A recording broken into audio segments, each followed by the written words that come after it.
We are now entering the Capitol Hill Autonomous Zone. Basically just want to show what's actually going on here to people, as opposed to, you know, a lot of the misinformation that's been on Twitter and elsewhere.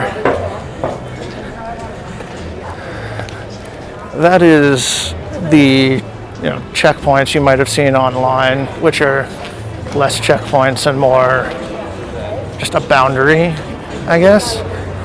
Not really any guards on there. We just kind of walked in. Buildings are boarded up and people are putting artwork on the particle board and also on the stone in general, it looks like. A lot of street artwork.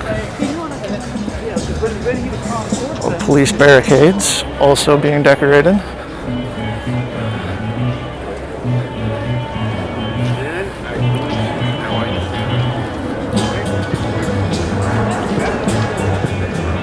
Music coming from everywhere.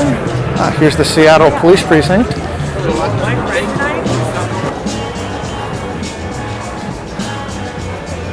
Little shrine there with candles. Yeah.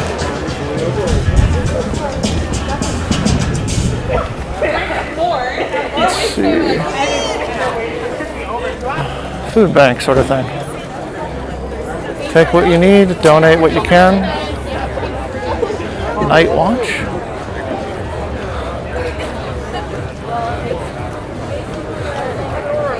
Okay. Some sort of organization there then. Can I leave them with you guys? And there's the other side of it already. Okay. Kind of a narrow zone we're in here. There, once again, Seattle People's Department, East Precinct.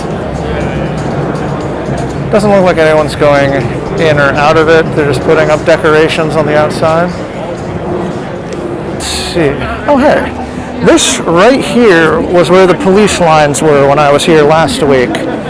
This was where the police were standing behind barricades looking at protesters down there at the intersection of East Pine and 11th Ave. So a little bit of backgrounder on this. This intersection down there, 11th Ave and East Pine, was where the police stopped a march to Westlake a couple weeks ago. It was one of many Black Lives Matter protest marches in Seattle. They didn't want it going past the East Precinct because they were afraid of, you know, protester vandalism of the precinct, I guess. So they stopped it down there. Didn't give protesters any other direction to go, so the march just kind of piled up there. And then they used tear gas, flashbangs, and rubber bullets. Now, a week later, they've abandoned the police precinct, though there's still some lights on in there. Someone's probably at home doing some kind of work. They stopped blocking off this street and kind of just let the protesters have it. And at this point, the protesters don't really know.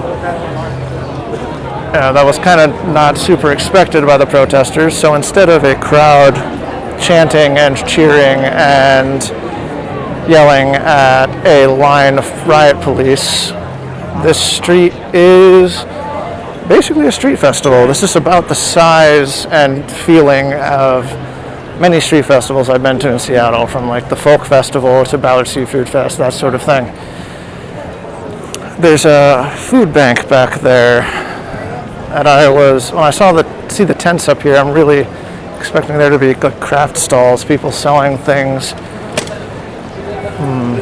Feeling kind of hungry, to be honest. A lot of artwork and graffiti on this building, but that was true before the protests, so I'm not sure how much of that is new. That's definitely new. The artwork along the boards on the brewery. Let's see. There's that same guy was there with a hot dog stand when I was here a week ago during the protest. News crews getting the inside scoop. And here is another limiter of the barricades, another border of where the Capitol Hill Autonomous Zone is.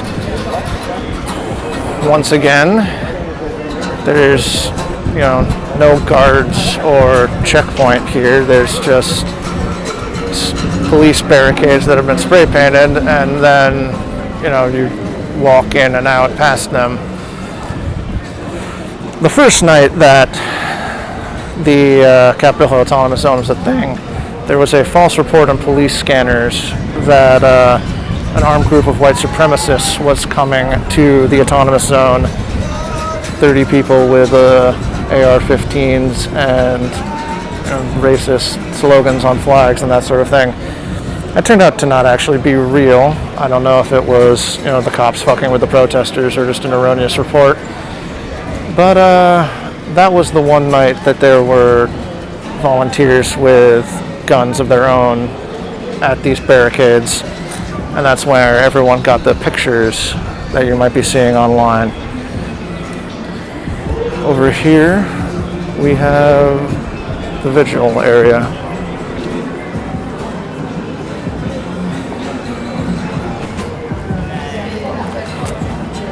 Over here we have more of the old protester infrastructure.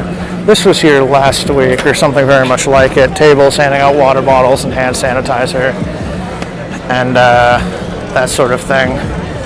The No Cop Co-op, they have quite a nice, quite a well put together sign here, actually. Lots of protest slogans everywhere.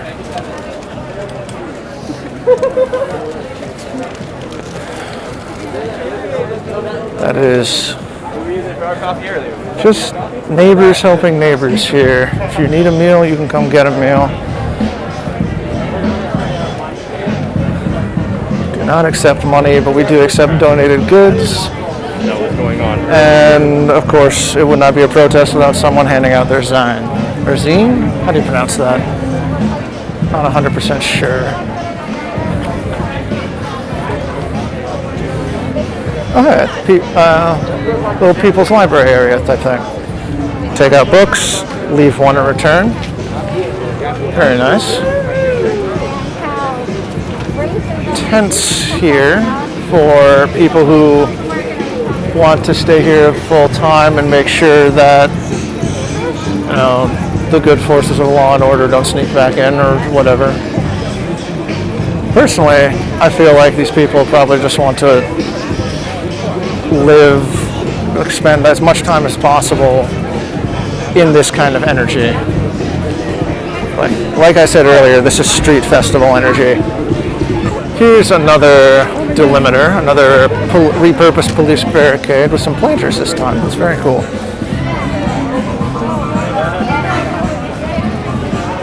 The medical area is to my left, but they have a sign saying, please take no photos for the safety of my medics, or for the safety of our medics. So out of respect for that, I'm not going to head in that direction. I'm instead going to head into Cal Anderson Park, I think. People practicing safe social distancing out in the field, not so much on the sidewalk. But hey, what can you do? Another news crew coming down to talk about what's going on. This is the baseball field. I'm kind of curious as to what the tents are over there. I don't know if you can even hear what I'm saying over this music.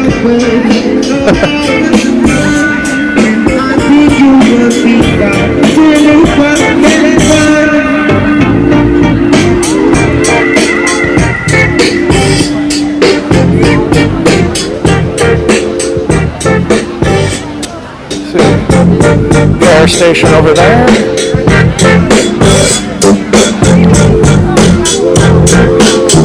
Is that a radio station? That is a radio station. Okay.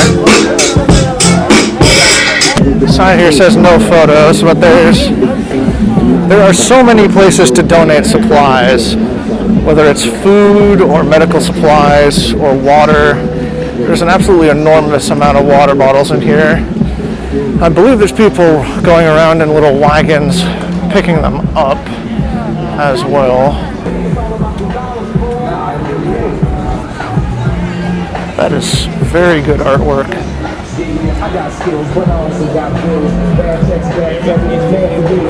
Beautiful. Alright. Looks like the restrooms are closed. That's fair.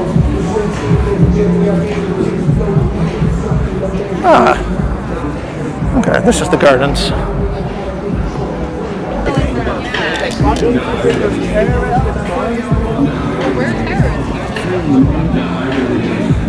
Got a lot of different things growing in here. I'm recognizing basil. And actually, I'm only recognizing basil. I'm not super good at plants. Let's see. Feels a little awkward walking through the encampment. This is where people are living right now. Feels like I'm stumbling through the rooms of a house or an apartment building that isn't mine. And over here there's basically nothing going on. So let's head back into the craziness, shall we?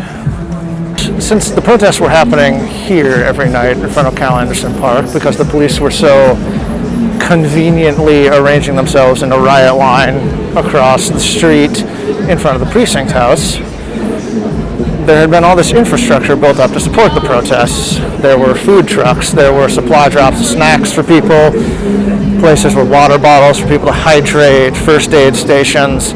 And when the police left, all that infrastructure was still there, and all the people supporting that infrastructure still showed up because they were expecting the protest.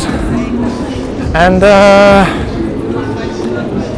after a bit of confusion, that kind of turned into the Capitol Hill Autonomous Zone. All this stuff, all this beautiful artwork on the walls here, that was there before the Capitol Hill Autonomous Zone thing started. That's what buildings look like in Cap Hill. And here we are coming up on more police barricades that have been repurposed to be delimiters for the zone. There's more at the other end of the street. The street's kind of quite empty. Oh, they're having a basketball game here. Okay, I'll get out of the way. Man, this is weird. I was here on this exact spot on Saturday. Today's Friday. It is Friday at 6:14 p.m. I was here on Saturday and there was a line of police across this street right here. I could not walk up this street last week. And now it's,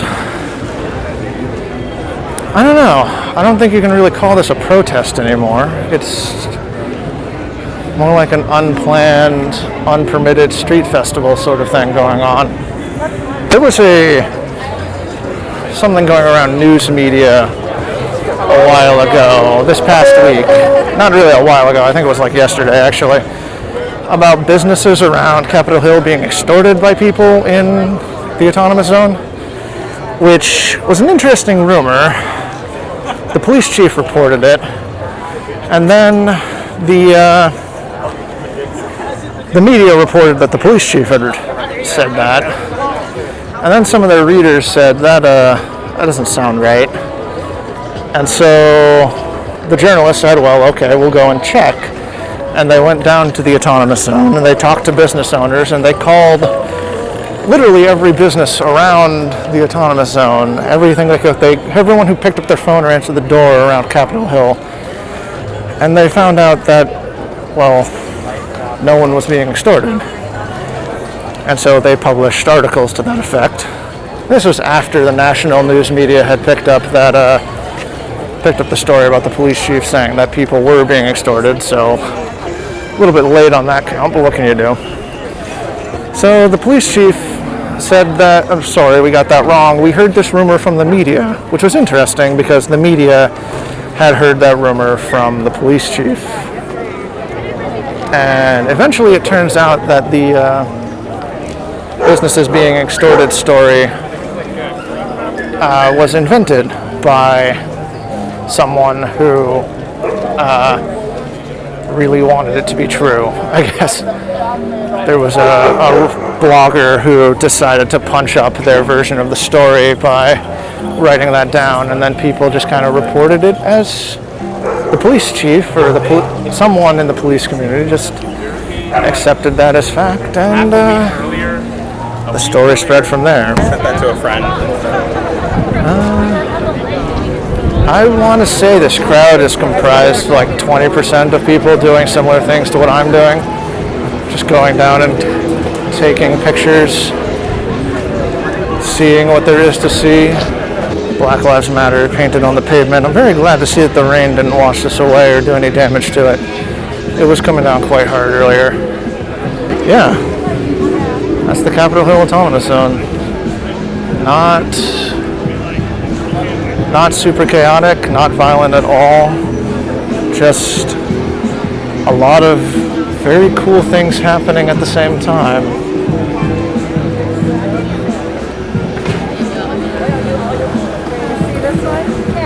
God, this art is so good. Look at that. Look at those colors. That's beautiful. Now, the really interesting thing about this is the rest of downtown is deserted.